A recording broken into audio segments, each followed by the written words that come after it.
சினிமாவுல ஒரு இயக்குனர் படம் எடுத்து, அந்த படம் பிளாக் பஸ்டர் ஹிட் ஆயிடுச்சுன்னா, அதோட அவர் அத விடறதில்ல. மேலும் இந்த படத்துக்கு 2ஆம் பாகம் எடுக்கலாமா? இல்ல 3ஆம் பாகம் எடுக்கலாமான்னு அடுத்தடுத்து பாகங்கள அடுக்கிக் கொண்டே போறாங்க.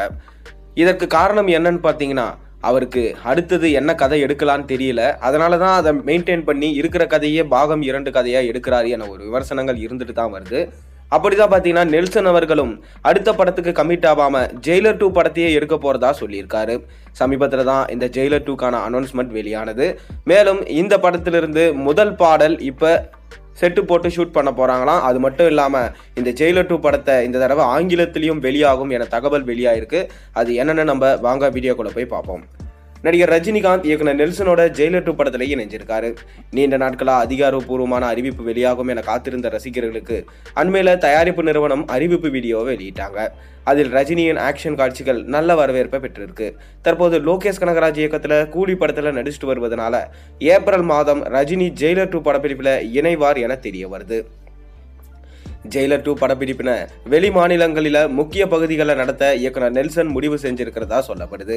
இந்த நிலையில இந்த படம் தமிழ், தெலுங்கு, ஹிந்தி உள்ளிட்ட பேன் இந்திய மொழிகளோட ஆங்கிலத்திலும் வெளியாகும் என தகவல் தெரிவிக்கப்படுது. இதனால வெளிநாடுகளில் பல திரையரங்குகள்ல இந்த படம் வெளியாகலாம் என எதிர்பார்க்கப்படுது. அது மட்டும் இல்லாம இந்த படத்துல முதல்ல பாடல் காட்சியை தான் ஷூட் பண்ண போறாராம் நெல்சன். ஏற்கனவே ஜெயிலர் 1 படத்துல கவாலா பாட்டு தான் முதல்ல ரிலீஸ் பண்ணியிருந்தாரு. அந்த பாட்டுக்கு கிடைச்ச ரீச்சை வச்சு தமன்னா தான் இந்த படத்துல முக்கியமான ரோல்ல இருப்பாங்க என எதிர்பார்க்கப்பட்டது. ஆனா கடைசியில மொத்தமே தலைகீழா போயிடுச்சு. தமன்னாக்கு ஒரு சின்ன ரோல் மட்டும்தான். தமன்னாவோட காவாலா பாட்டு பட்டி தொட்டி எங்கும் வைப்பை கலப்பி இருந்தது. அது போலதான் இந்த படத்திலையும் தமன்னா இருப்பாங்களா இல்லையான்றது ஒரு சந்தேகமா இருந்துட்டு தான் வருது. அப்படி இருந்தாங்கன்னா கண்டிப்பா காவாலா போல ஒரு பாட்டை உருவாக்குற முயற்சியில தான் பாத்தீங்கன்னா நெல்சன் ஈடுபட்டு இருக்காராம். தமன்னாவே இந்த பாடலுக்கு நடனம் ஆடுவாங்களா இல்ல வேற யாராவது வச்சு இந்த பாடலை எடுக்க போறாங்களான்னு சொல்லிட்டு இனிமே நெல்சன் அவர்கள் சொல்லல.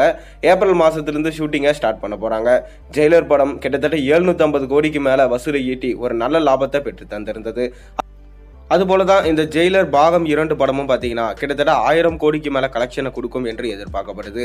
நெல்சன் அவர்கள் முழு நம்பிக்கையோட பார்ட் 2 படத்தை எடுக்க முயற்சியில் இருக்காரு. மேலும் ரஜினி அவர்கள் எப்பவுமே பார்ட் 2 படங்கள்ல நடிப்பதை தவிர்த்து வரவர். அப்படிதான் சந்திரமுகி 2 படத்தோட வாய்ப்பு வந்தும் அதை நடிக்கல. மற்றும் பாட்ஷா படத்துடைய 2ஆம் பாகம் எடுக்கிறேன் அப்படின்னு சொல்லியும் பார்த்தீங்கன்னா அது வேண்டான்னு சொல்லிட்டாரு. ஆனால் இப்போ பார்ட் 2 படத்துக்கு ஓகே சொல்லியிருக்காரு. இது ரஜினிக்கு ஒர்க் அவுட் ஆகுமா இல்லையா பொறுத்திருந்து பார்ப்போம். நீங்கள் என்ன நினைக்கிறீங்க? உங்களோட கருத்துக்களை மறக்காம கீழே கமெண்ட்ல சொல்லுங்கள். மேலும் சேனலை சப்ஸ்கிரைப் பண்ண, லைக் பண்ணுங்கள், பெல் ஐக்கனை ப்ரெஸ் பண்ணுங்கள்.